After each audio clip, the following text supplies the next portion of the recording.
Good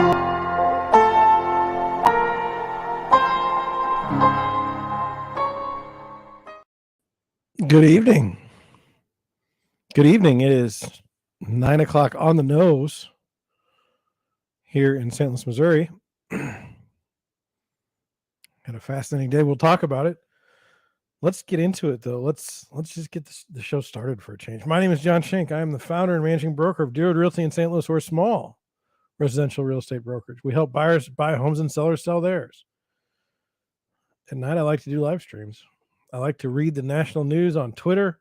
Anybody else that wants to put something else out, and then we'll just read it. We'll see what they're talking about and see if it makes any sense according to me in St. Louis. Is it selfish? I don't know. But I mean, as a real estate broker, I'm trying to get as much information as I can get.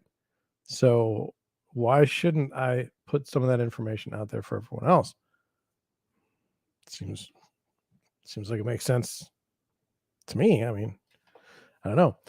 Anyway, we have no kitchen sewer update. I didn't get to it today. We're going to talk about a bunch of stuff tonight. Let's go over some of the stuff that I have. We're going to talk about something on Google Trends that I don't know how it's going to go, but we'll see. Got a bunch of tweets, and we're going to talk about in our news section, the mortgage loan forbearance ticks up. I don't even know what that means. Let's look into it. U.S. consumers in trouble, and there's a forecast that says U.S. home prices are going to rise. And then, did you know that we have a HUD secretary? Housing and Urban Development.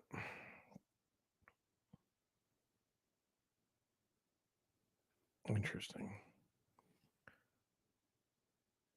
Anyway.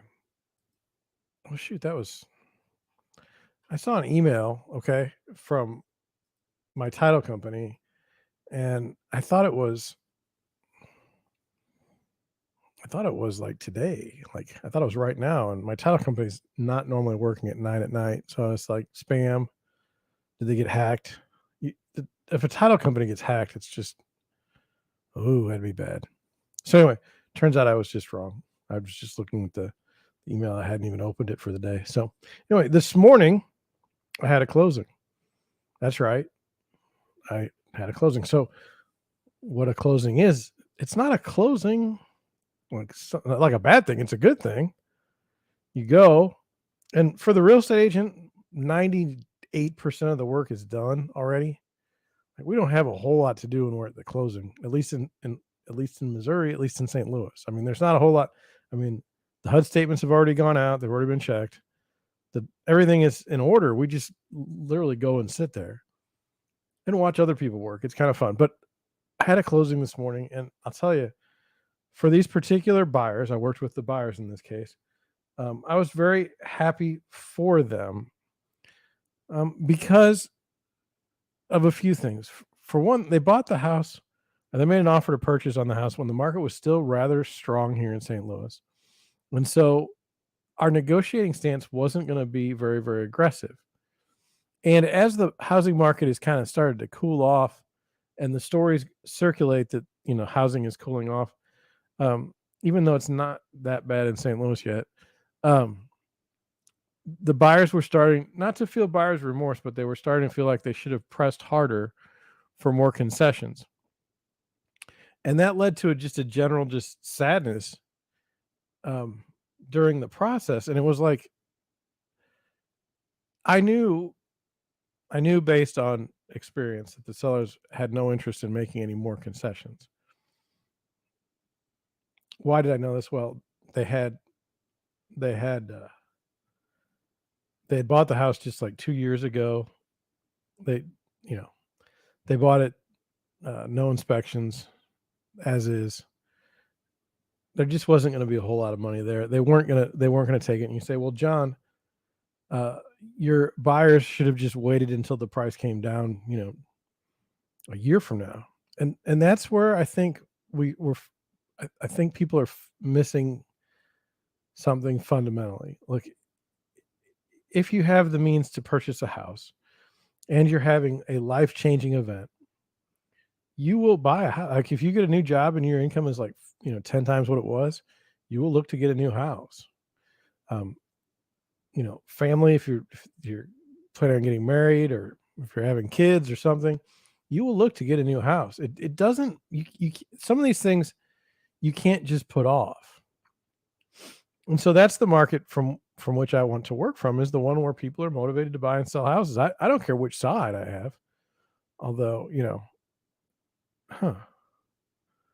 my camera is a bit off tonight. I wonder why. I need to fix that. Let me fix that because it's annoying me. Let me see. I'm going to try the camera.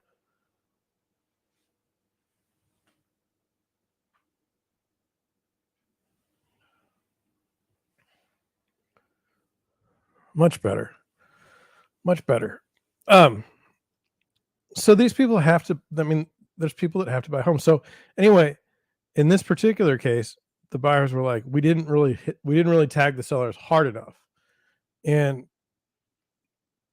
that's from the buyer's perspective.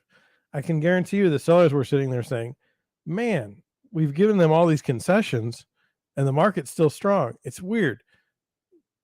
People grasp for like some piece of information to forward their narrative, even when it's not the case. I mean, it's a level of imperfect that we have, the bias. We want to believe that the market's still strong for sellers. We want to believe that the market's terrible for buyers. That's why I've always been uncomfortable with the idea of like, hey, the market's hot right now. Hot meaning what? Prices are going up. Well, that doesn't benefit buyers.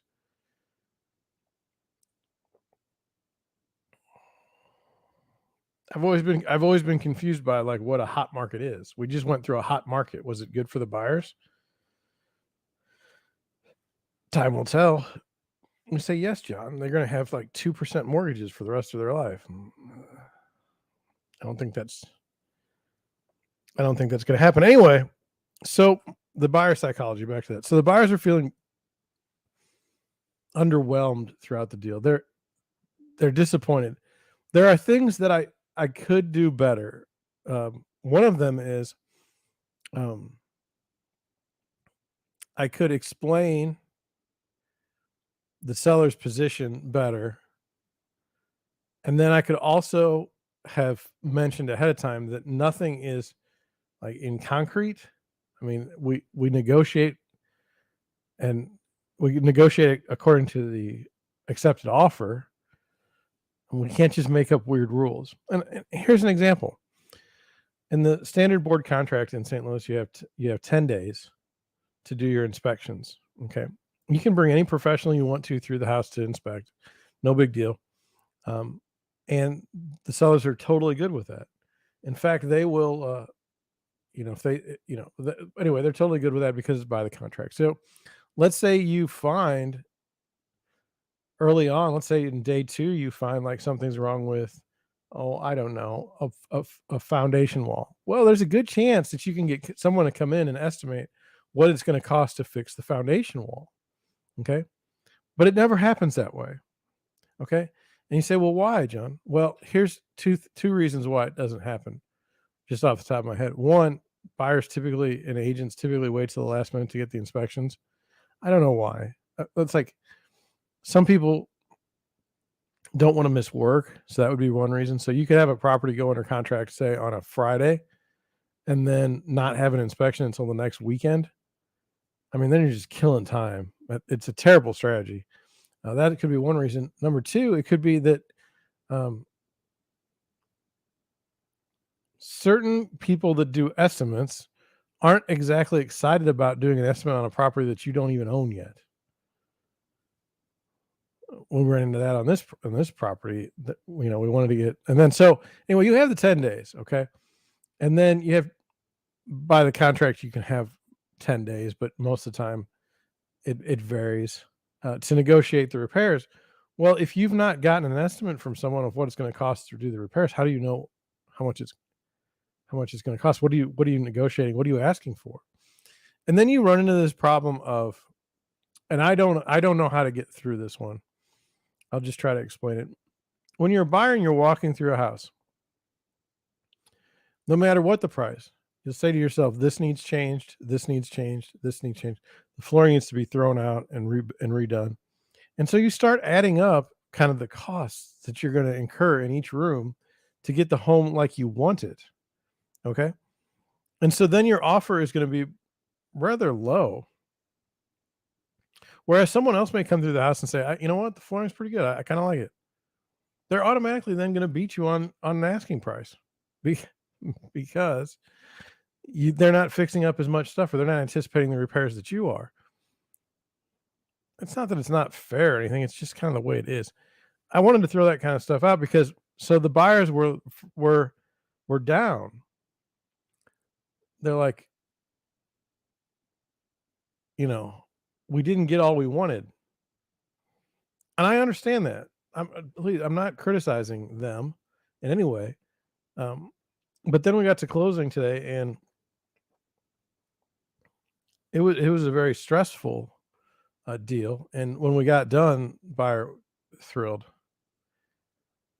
I could see the smile on their faces. I mean, a real genuine happiness. And that's what I like to see. I hate when my buyers are upset. I hate when my sellers are upset. But when I got to see, felt good. Felt good. And I've talked to them a couple times today, and they're already at the house and they're already looking at stuff, and it's a good thing. It's a good thing. So anyway, closing helps. Then we went the day got away from me. I wanted to work in the basement and fix this sewer, but I didn't. My wife needed to go somewhere down south, so we went, and I spent the next couple hours just driving. I don't know. Maybe it's good for the soul. All right. I wanted to talk about something. I want to talk about something on my stream that I'm doing it to try and help myself get somewhere, and mentally. And I don't have the story put together very well, but let me see if I can string something together here on the fly. Some of this on the stream for me is like, how can I think and talk at the same time and not be totally bad at it. So I am friends. If you've listened to the stream for, a long time, you know that I'm friends with an older real estate broker who started his business in the early 80s. And I lean on him for advice when I'm confused about stuff, because he has a way of his perspective is consistent. And so it helps me like just kind of have a foundation from which to work off of. And so anything he says, I kind of pay attention to. But I've known him for a long time, more than 6 years now. And so it's kind of funny. So I watch, and maybe he watches me too. I watch him fail and I watch me fail at times. And I watch, what's funny is we'll have lunch a couple times a year, and he'll say, I just came up with this new, or I was just at this office meeting and this is what we should be doing. And he's always forthcoming with information, and he's always helpful. But I mean, if, like, for instance, last time I talked to him, he was like, there's a lady in our office. He's like, do you post on Instagram? And I said, yeah. He said, there's a lady in our office that's just killing it on Instagram. And I was like, does she have a face made for radio? He's like, oh. I was like, yeah, you and I aren't going to have a whole lot of success on Instagram based on our situations, which was rough, but I mean, it is what it is. I mean, I get it. So anyway, a long time ago, he was showing me his notebook of he writes, how do I explain it? He puts his goals, he puts his revenue and sales numbers down as goals for the year. Okay. And then he goes and he looks back at the end of the year as to why he missed his goals. He also does it monthly. And then they have these weird things called accountability meetings where you sit in front of another real estate agent and you're like, I should have made 50 calls today and I didn't make 50 calls. And it's like a confessional. And so I don't do any of that. I don't do any of that. You say, well, John, why don't you do any of that? If you got to have goals, that's the only way you can grow the business. Well, I don't know if you've ever seen the book from Scott Adams, How to Fail at Everything and Still Win or something. I don't remember. I don't remember the exact title. It's the second book that he wrote. But he talks about goals versus systems. I very much believe in the goal versus system idea. But this was like, it was a long time. I mean, for the longest time, I thought we would set goals, but it didn't make any sense, and it never has. Okay, so let's just talk about a real estate agent. Okay, so let's say your goal is 50 houses, 50 transactions, like 50 sides. So either representing the buyer or seller, 50 transactions in a year. Is that doable? Probably. But when you back all the numbers out of it, it's like, you're going to do this by yourself. And then you get into the issues of the economy. If you look at some of my live streams from like February and March of last year, I was very, very angry and very, very frustrated with what I thought was a market that sucks for buyers at the time. And I still believe that. There's some houses where there was $200,000 over asking price. Well, 150 in St. Louis. This is unheard of. We had houses like that would come to market at like 160 and go and sell for like 240. No inspections, cash. I mean, it's just, and so I was losing out on every single deal. Like, I'd take my buyers with me and we'd go look at a house and they'd say like, hey, we're interested. How much over do we have to go? And I would give some sort of range. I'd say like the last 4 properties in this neighborhood sold for, a combined 16 or 17% over asking. So I suspect you'd want to be around there.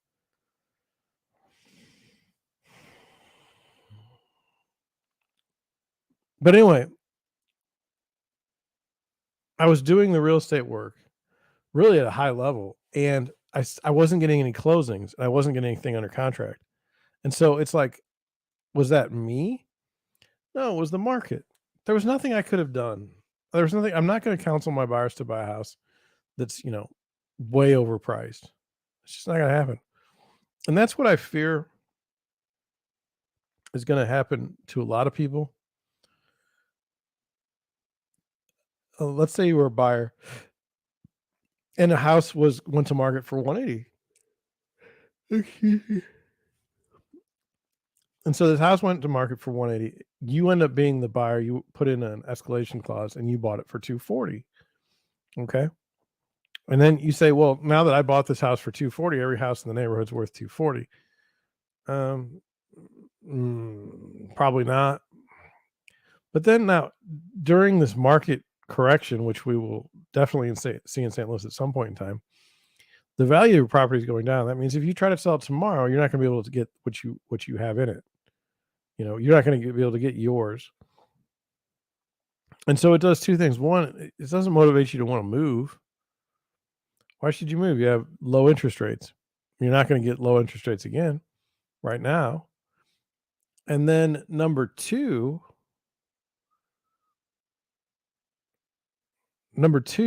you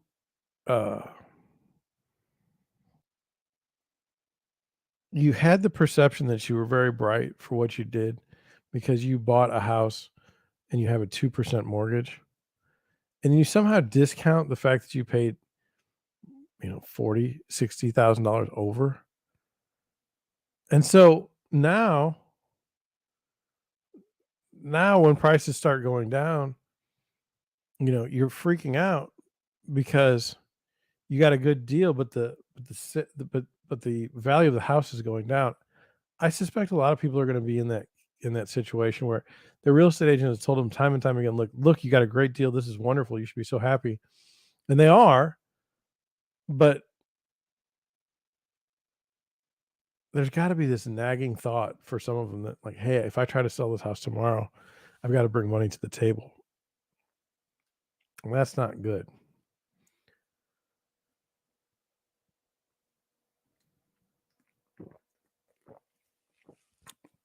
All right. Let's get into. So anyway, real quick, I'm sorry to put an end to that as typo on it. I don't I don't work on the basis of production goals, but I do work on systems like how can I better do this job or that job, or how does that fit within my daily schedule? I think time will tell if I'm right. Moving on. Google Trends, Dancing with the Stars has become a big thing. And just to set it up, look, it's quite possible. It's quite possible that people write articles, and I'm not the audience that they have in mind for the writing. I find this to be comedic gold. I mean, I have no idea what to think of some of this stuff, and so we're going to read one such article now. You have to understand, I'm 45 years old. I live in the suburbs. I have 2 graduate degrees. I mean, like, I don't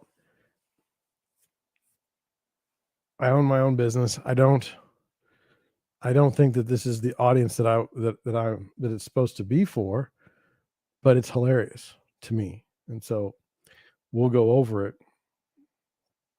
Let me get it. Let me get it the way it's supposed to be here. Okay. It says Cheryl Burke, who I believe she's a dancer, says DWTS, I'm thinking that's Dancing with the Stars, exit is like another divorce, but amicable.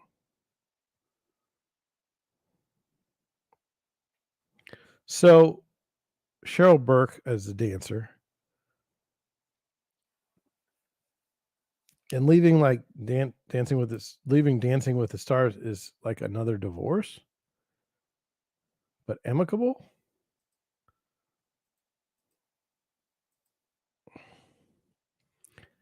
Let's read on. It says Cheryl Burke took her final bow as a pro dancer on Dancing with the Stars Monday night and compared the feeling of retiring to her divorce from Matthew Lawrence.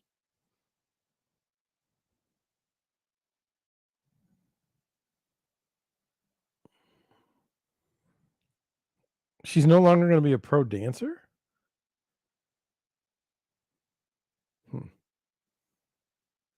I am overwhelmed.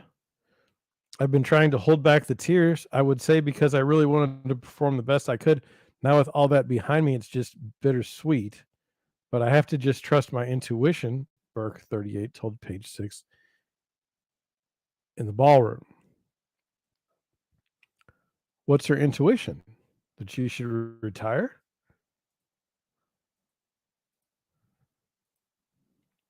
It's been so hard. This is like another type of divorce, but an amicable one. I do know, though, that I love to evolve as a human being. I'm a lifelong learner. You can check my website. I think for me, I've done 26 seasons as a professional dancer, and I know I'm more than capable to do other things as well. 26 seasons. This is 2022.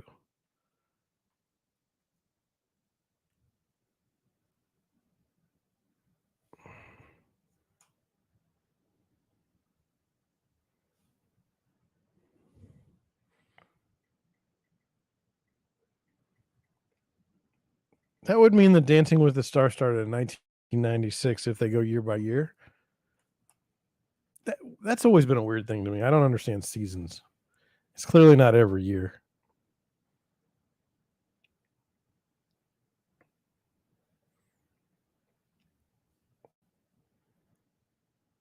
I know I'm more capable. I know I'm more than capable to do other things as well.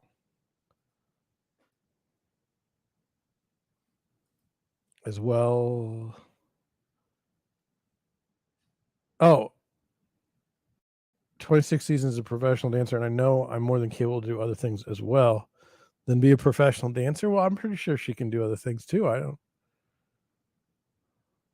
The two-time mirror ball champion announced her exit as a pro after 26 seasons in a lengthy post shared to Instagram ahead of Monday's finale.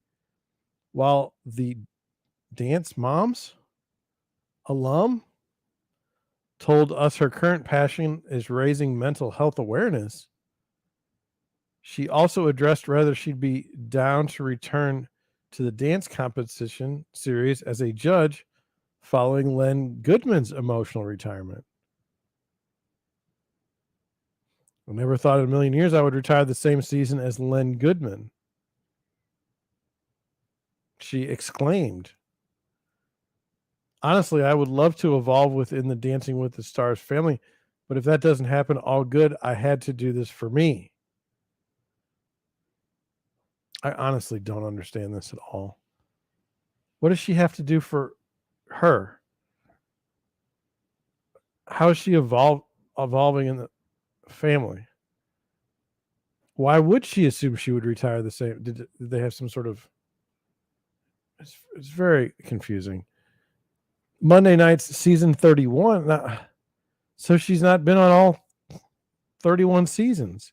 Concluded with TikTok star Charlie taking home the mirror ball trophy with her pro partner, Mark Ballas. The two beat out fellow competitors, Gabby Windy. Now look, I don't even know who Gabby Windy is. That's been one of my problems with Dancing with the Stars is I'm not sure some of these people are stars. Wayne Brady and Shangela and Gleb Savchenko. Shangela.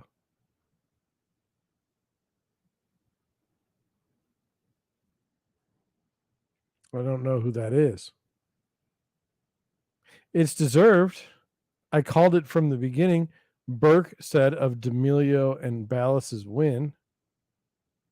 I mean, Mark is such a creative genius. Has he evolved?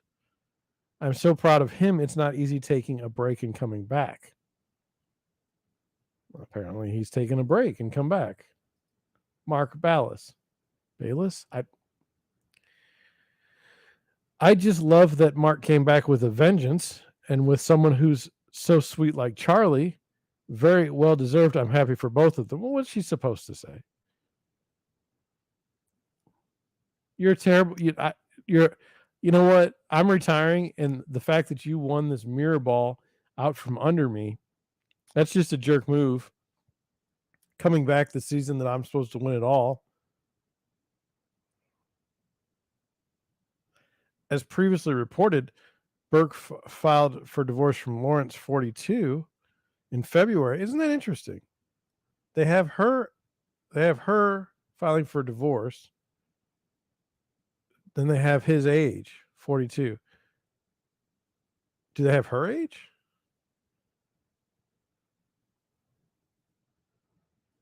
No.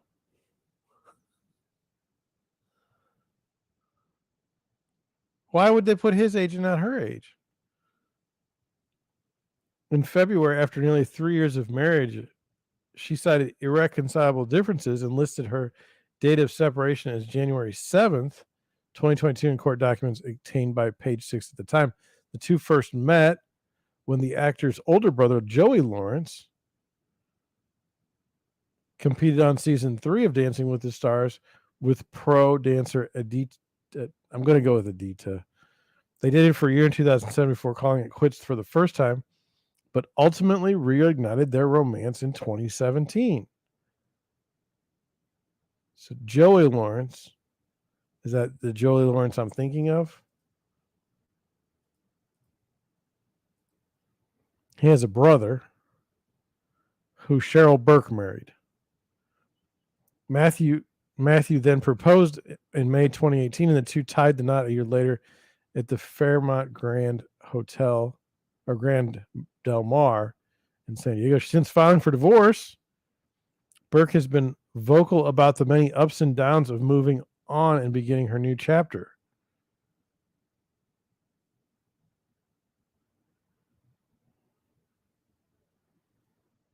At the end of the day, when I close my eyes and go to bed, it is kind of lonely.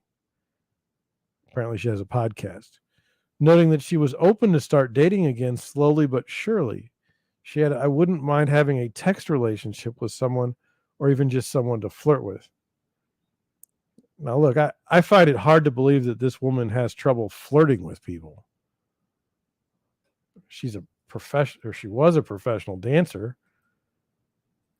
Now she's going to go on and do other things. But the idea that she's like not able to flirt with someone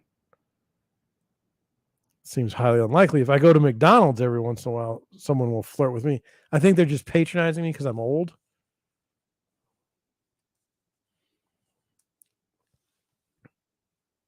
Having a text relationship with someone, I would not want a text relationship with anyone.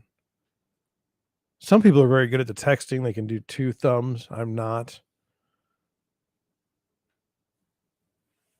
I don't want to be on my phone all the time.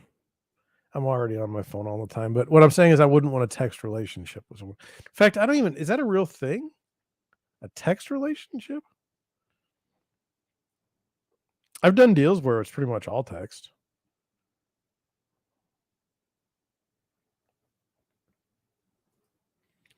Well, I don't know if I feel better. I don't know that I know. I'm not sure I understand what I just read. Let me just try to figure out from the headlines one more time. Cheryl Burke, she's leaving Dancing with the Stars, maybe. Unless she can get Len Goodman's old job, who's also retiring. And then she's not married anymore to Joey Lawrence's brother, Matthew. Okay. All right. Moving on. Okay. This is the Deerwood Realty website. I always like to look at mortgage rates like daily. 6.65%. Better than it had been. You can see it kind of falling off a cliff right here. Right there. What are we to make of this? I don't know. I want rates to be at 5.5%.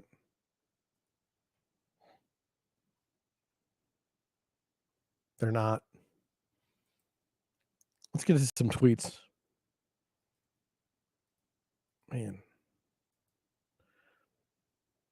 I thought this was an interesting tweet. It says, can't they just make more fake money to give to the people they owe fake money to? Sorry, rehypotheticated your dog money. Here's some cat money to make up for it. Doesn't a lot of this feel fake? Like, to me, it does. When you look at people's incomes, did you see on Meta where they had that, I don't know, project manager, and she was like in her 20s, and like the whole day revolved around like self-care. She's getting massages and buying expensive dinners and hanging out with friends in restaurants, and like it never showed her doing one piece of work all day. It just seems odd. Some of the prices of homes, who can afford these homes at 7% interest rates? Like, what working person can afford that? It just all seems so fake. I don't know if it'll change, but it just seems that way. Dan Swank, don't agree with her very often. It says so she's responding to a tweet from Taylor Marr, who I don't follow, and I will as soon as I get done with this. It says investor buying of homes dropped 30% in the third quarter, hurt by a rise in borrowing rates and high home prices. Now, we've talked about like, are investors good for the marketplace or not? I think it's a good. I think that the level of investor And the sophistication of the level of the investor is somewhat dangerous when you try to unleash it across the United States. She writes, large investors say waiting for prices and rate to drop exacerbates current weakness and could amplify rebound when it occurs. Still, long road littered with potholes on between two extremes of housing market. It's amazing what free money, quote unquote, free money does to the economy. I mean, it's just wild. Got to remind myself to put Taylor Marr on the list.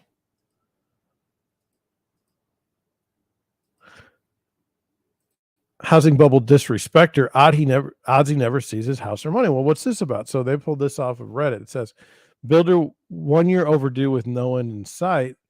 So this is my situation. In February of 2021, I went under contract with a local builder and gave them a 5% builder deposit, not earnest money in escrow. I can't stress enough that this builder is basically a criminal from what I've gathered. He seems to be playing the whole robbing Peter to play Paul game. This builder has completed projects in the past, and I've verified that, but as of the last 2 years, they've basically gone to a snail's pace. They have projects in multiple cities, and they're working extremely slow and are apparently not even paying their vendors and have liens on all their properties. Neither the builder or the listing agency, which this is interesting, in hyphenated, isn't it? No, in parentheses, I'm sorry, which is very popular agent in our city. What are the odds that the builder went to the popular agency in the city to mask their fraud? Is providing any sort of updates. The last update came approximately 3 months ago. They don't tell us what's going on, what the next steps are, etc. The value of the property's obviously gone up, and that's the main reason I don't want to pull my money out. They've offered to cancel my contract and refund my money, but I seriously have my doubts on that as well. Another buyer backed out approximately 3 weeks ago and is still waiting for his check. They initially said it's in the mail and now are saying they'll send it out on 12/2. What are my options? How should I be going about this? I really don't get what this guy's end game is.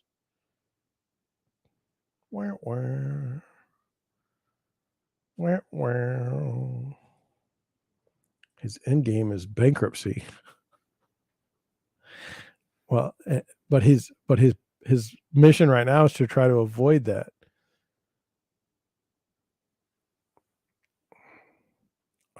I feel like I have some insight into this, and here's how I would share it.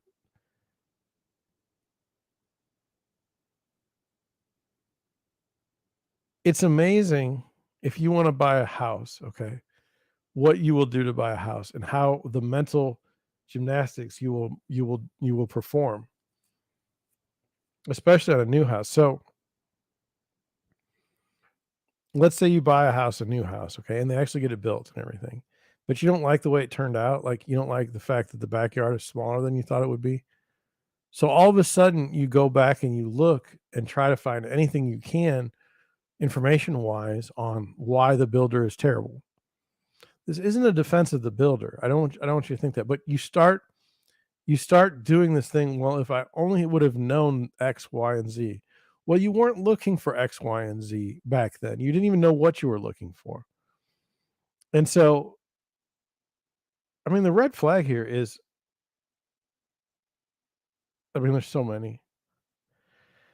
And then this idea that, you know, the value of the property is obviously gone up.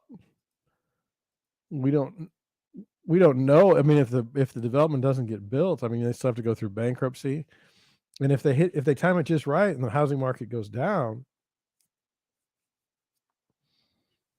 it's a mess.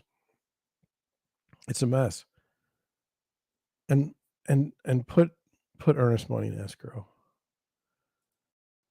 No excuse. Realtors, serious question for you. This is from Chris Smith. When you have to announce a huge price reduction, aren't you a little bit embarrassed that you were so far off? I just got an email for a $300,000 reduction, and my first thought was, wow, she was way off. I'll tell you what, you ask realtors. Okay.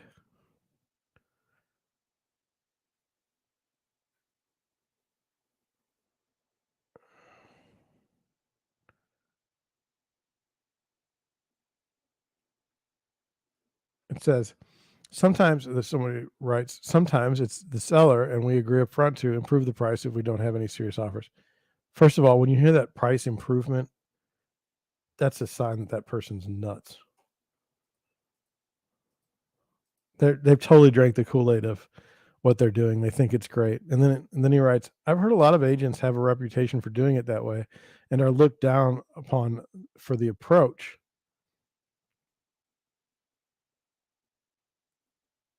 And then that's true. And then somebody else writes, agreeing to a higher price after providing the seller a realistic and honest price assessment is a reasonable approach. Buying a listing is something different altogether. Intentionally misleading a seller on price to secure a listing is financial malpractice. So it's very interesting. So what he's saying is you don't buy the listing if you give the seller comparable sales that indicate what you think the house is supposed to sell for, and they choose to list it at a different price. You're not buying the listing. Okay. Okay. So what? But let's get back to the question. When you have to announce a huge price reduction, aren't you a little bit embarrassed that you were so far off? Um, no, no. I'm embarrassed when I have to kind of eat crow. So let's say I'm working with a buyer's agent or working with a seller's agent and they get one over on me. That's embarrassing. But it doesn't happen very often because it affects me. Now,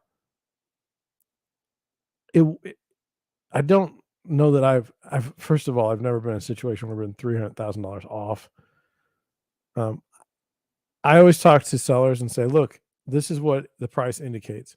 If you think we should come to the market at a different price, if that's your strategy, okay. But it doesn't seem like the best strategy because at the end of the day, the seller determines the price at which they list their property or they want to.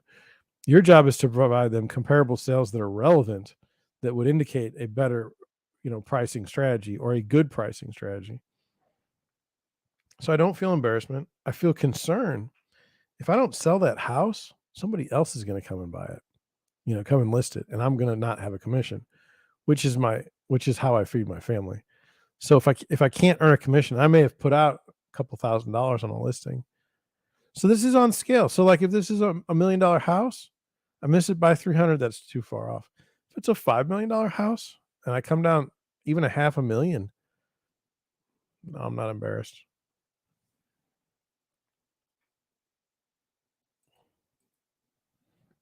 This is Lance Lambert wrote this tweet down here, the shift in home values. Back in January 2022, Lance Lambert is a real estate writer for Fortune. I just wanted you to get that in there so you don't, so you know what I was talking about. So Lance Lambert says back in January 2022, Austin home values were up 47% on a year-over-year basis. As of November 2022, Austin home values are up just 2% year over year. And then it says, here's a searchable chart for the nation's 100 largest markets. Now, the point here is, it says, this guy writes, the chart, or girl, this chart is easy to misinterpret. October 21 was 40% year over year. October 2022 is up only 2% year over year, but that's still up 42% in a couple years. So don't let the chart strike fear in your heart. Now, who is the chart supposed to strike fear in your heart? What person is? The fact that it goes up in value even a little bit, you should be happy. It's when it starts going down. That's when you should be concerned. And then Lance Lambert writes another piece. He says this Redditor is confused. The paragraphs they pulled are two different homes in two different Fortune articles. There's no hanky-panky going on. And so somebody, I don't know if it'll come up very well, but it says, read Fortune 5 days ago, but article was updated to say that home was just taken off the market at, let me see, at 500,000. Interesting. someone would pay $25,000 over list at this time. I think Redfin played hanky-panky with figures since the article first issued in order to calm investor fears.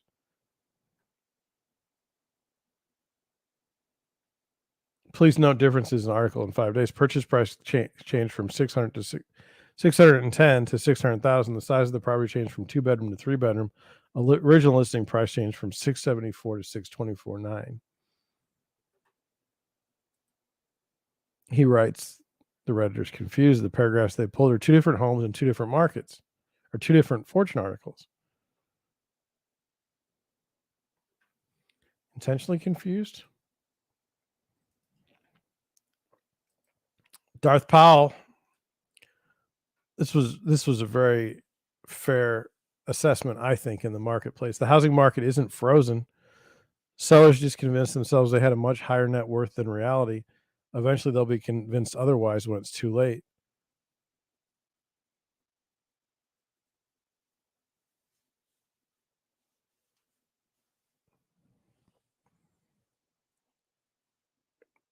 I see houses, I walk in them, and I'm like, there's no way anyone would pay this number for this house. And people do, and I'm like, what is wrong with you? And by the way, I mean that based on seeing other houses in the area, not just randomly walking to a house. I mean, we'll go to a bunch of houses and you'll see one and it's just like, this doesn't fit in with any of these houses, and it's priced like 3 times higher. Like, no. Let me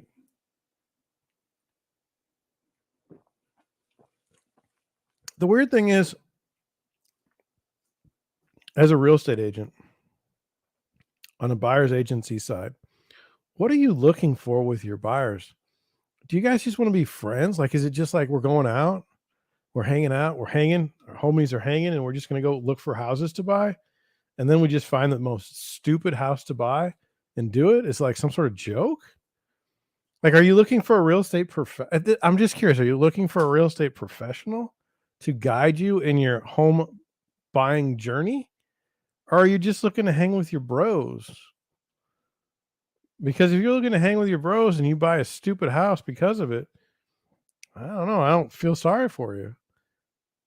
But I can't imagine somebody competent saying on some of these houses, like, hey, this is a good price, you should go with it. I don't know. It's my thought. We're going to pivot now. This is part of the show where we pivot to other topics. We're going to do real estate news, an analysis, commentary.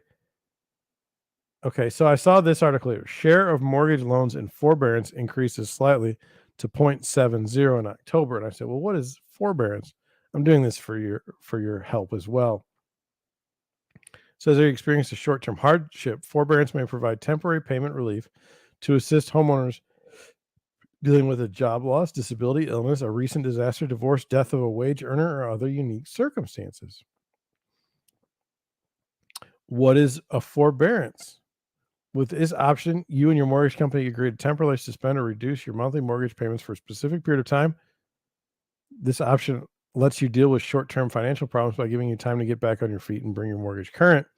Forbearance may be an option if you are behind on your mortgage payments or on the verge of missing payments, experiencing a temporary hardship. That doesn't sound positive in the housing market. And then we see this article here. Share of mortgage loans in forbearance increases slightly to 0.70 in October. This is from the Mortgage Bankers Association.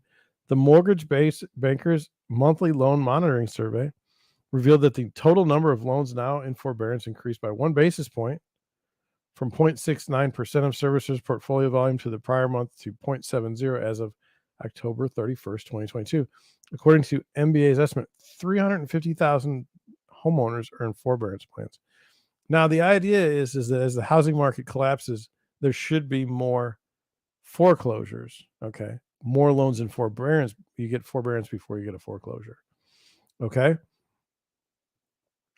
The argument for why we're not in a housing bust is because the rate of evictions and foreclosures have not gone up significantly. Even this is like statistically, nothing. So that's why you get like economists like Mark Zandi saying we're going to have a soft landing and everything's going to be fine, because you don't see this, like, things are a mess and you don't see it in the charts that this, you know, you don't see a huge amount of foreclosures. You don't see a huge amount of properties in forbearance. It says the overall share of loans in forbearance increased slightly in October, but it was a mixed bag by investor type. The forbearance rate for Ginnie Mae, Fannie Mae, and Freddie Mac loans increased, and there was a decline in portfolio and PLS loans in forbearance. Several factors were behind the first monthly increase in forbearance in 29 months, including the effects of Hurricane Ian in the Southeast, the diminishing number of loans bought out of Ginnie Mae pools and placed in portfolio, and the fact that new forbearance requests have closely matched forbearance exits for the past 3 months. But I think it's worth noting several factors were behind this first monthly increase in forbearance in 29 months.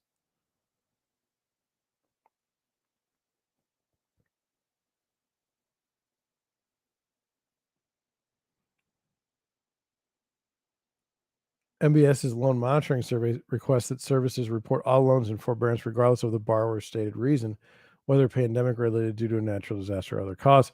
At Walsh, the overall share of loans that were current last month decreased 15 basis points, with 44 states reporting declines. Florida, which was hit the hardest by Hurricane Ian, experienced a 49 basis point drop in the share of loans that were current, the biggest decline in all states.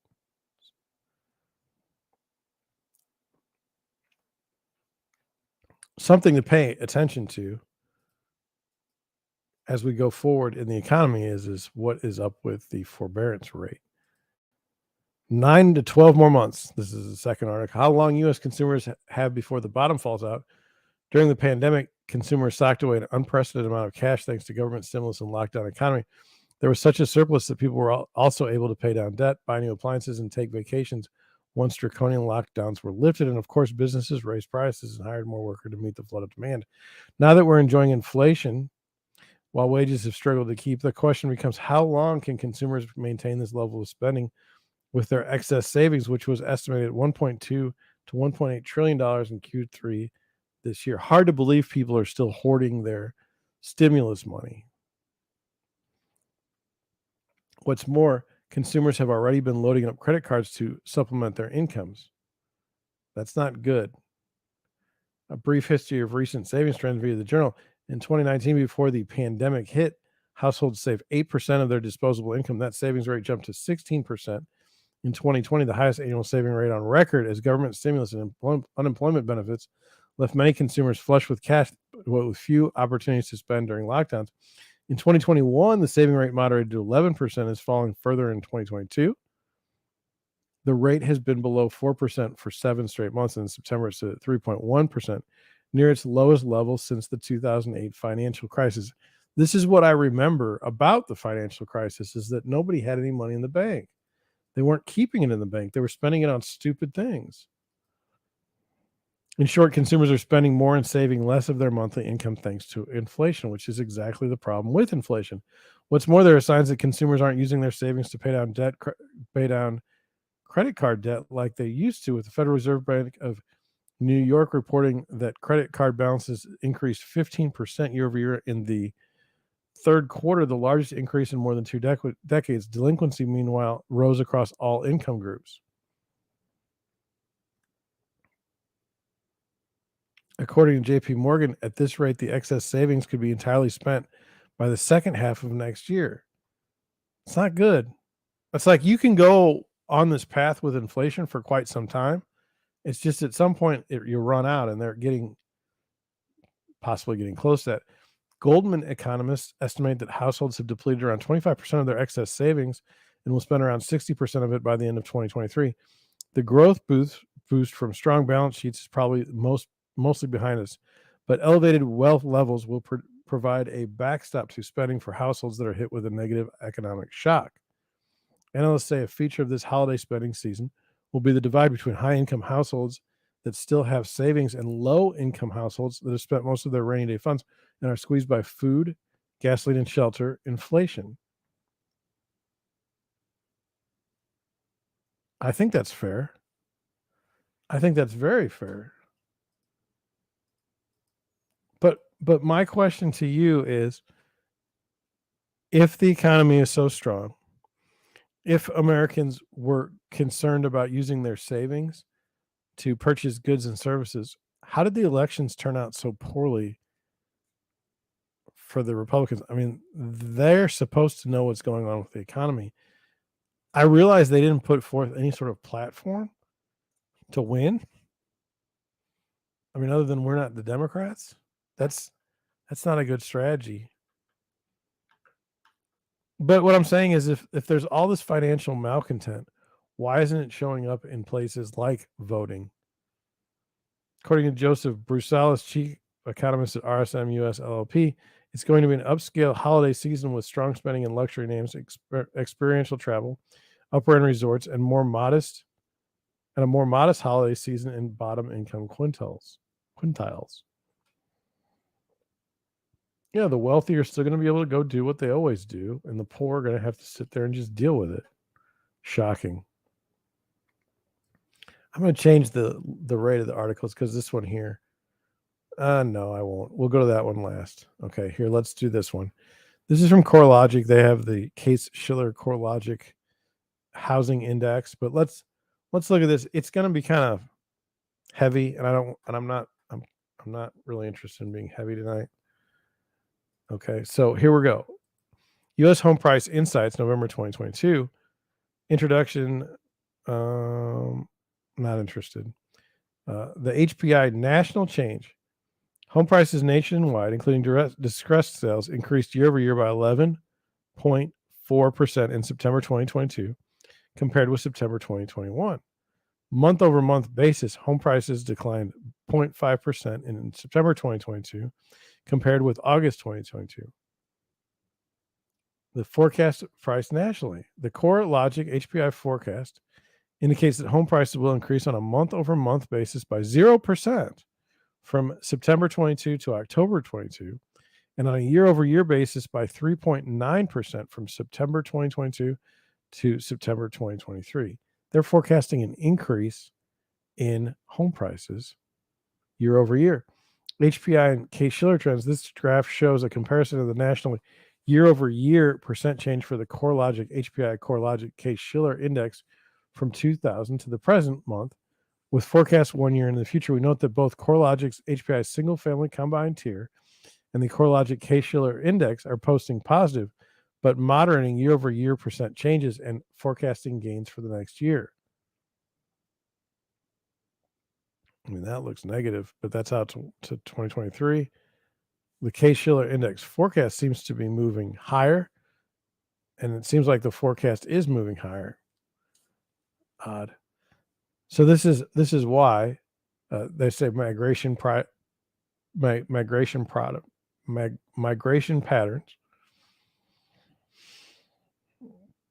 This is the top metros change. Look at Miami just blowing things out of the water, but people are in Chicago too. And then here's be careful of house price declines. But I just wanted to say, I'm just shocked that there's an actual report out there that indicates that there's going to be higher prices in 2023 in some places. It just seems unlikely to me.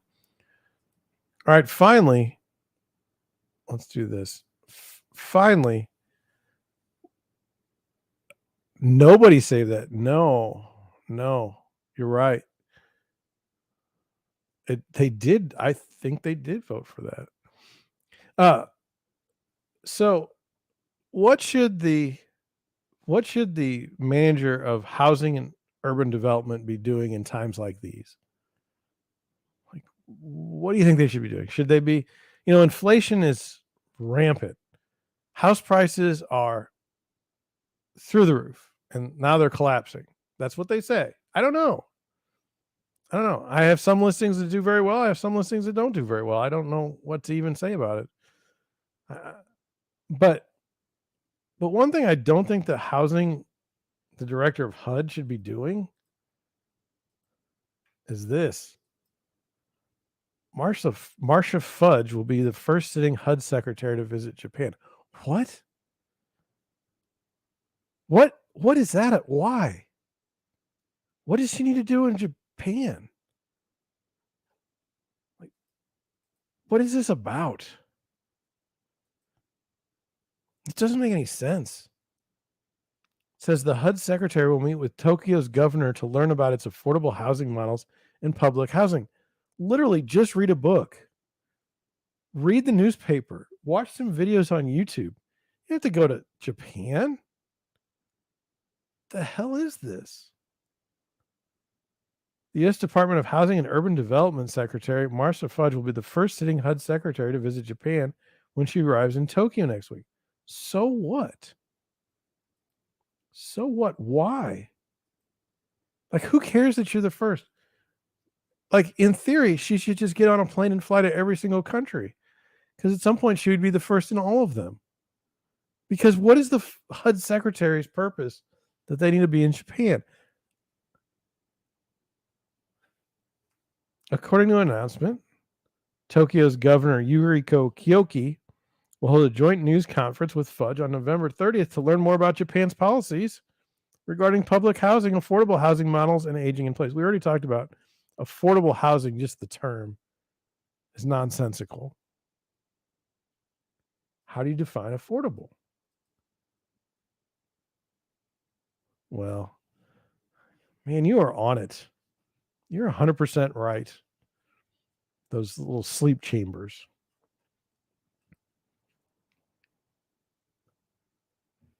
And what aging in place? It's like you get that bathtub that you can walk in. Secretary Fudge is also slated to meet with the Minister of Land, Infrastructure, Transportation, and Tourism, Tetsuo Saito, and tour public housing in the Edogawa ward of Tokyo. Now, I would like to see the director of HUD visiting our public housing here in the United States. That makes sense. No?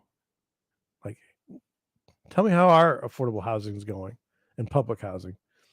It says the conversation with the governor. Now, look, I don't know if HUD Secretary Marcia Fudge knows Japanese. So I don't really know. I don't know what kind of discussion. This is be a very one-sided conversation with the unless he speaks English, and that'll work. We'll focus on Tokyo's broader approach to housing issues. According to recent estimates, Tokyo's population was approximately 13.96 million in 2021, which is much larger than the population of New York City, the largest city in the U.S., which had approximately 8.5 million residents in 2021.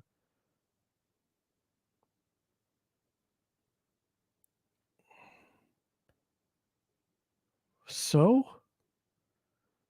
while the HUD secretary duties are generally limited to domestic policy, Fudge has already made one other major international trip this year, attending the first ever G7 ministerial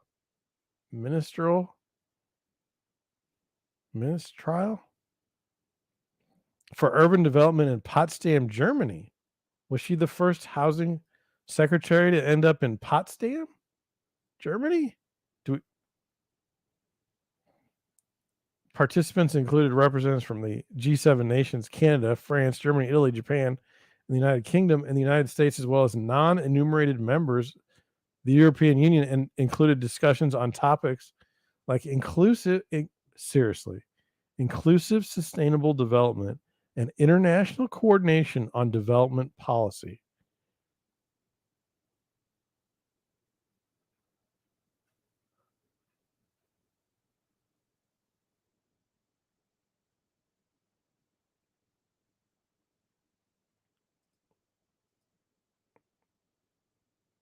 I would love to have a job where we sit and talk about things like inclusive, sustainable development and international coordination on development policy.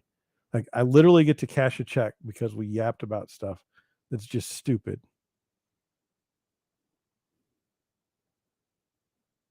Can you believe? I mean, I can't. Well, I don't want to. I can believe it, but I don't want to. Terrible. Damn, I didn't even put it up there. Yes, that's true. If she was working for Trump, the news media would be bashing her. I'm bashing her, though. How stupid is it? I mean, really. What it I'm sorry, I didn't even put up this. I'm sorry. Here, I put it right, put it right here. There. No, I hate that view. There. It's not I'm not making this up. You'd think I was making it up with that kind of talk. How could that be? Why is this like what visiting places is an accomplishment? I went to the Balkans and I enjoyed it, but I wasn't I wasn't putting forth American policy. I also wasn't on the government dime when I went.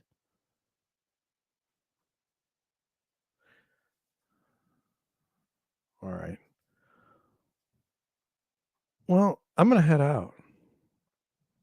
Yes, she should visit homeless camp. Here, look, I'll put it right there. She should visit homeless camps in LA.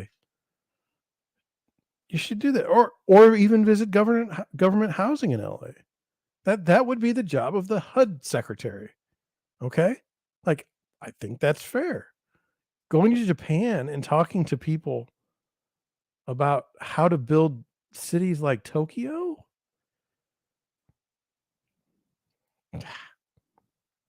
Anyway, I'm running out of steam. It's 10 o'clock. I'm hoping you closed on your house okay. TechVoff. We're going with TechVoff. I'm hoping it went well. I'm curious if you're going to move in this weekend over the Thanksgiving holiday. You should let me know if you're still around before I get off the stream. Thank you for coming back tonight. I know it's kind of lonely. We have like you and I that chat, but anyway, hopefully someday, right? We'll get 2 people to chat, and then 4, maybe someday 10. All right, I got to get out of here. Have a good night. Thank you for watching. Thank you for listening. I'll catch you on the next one.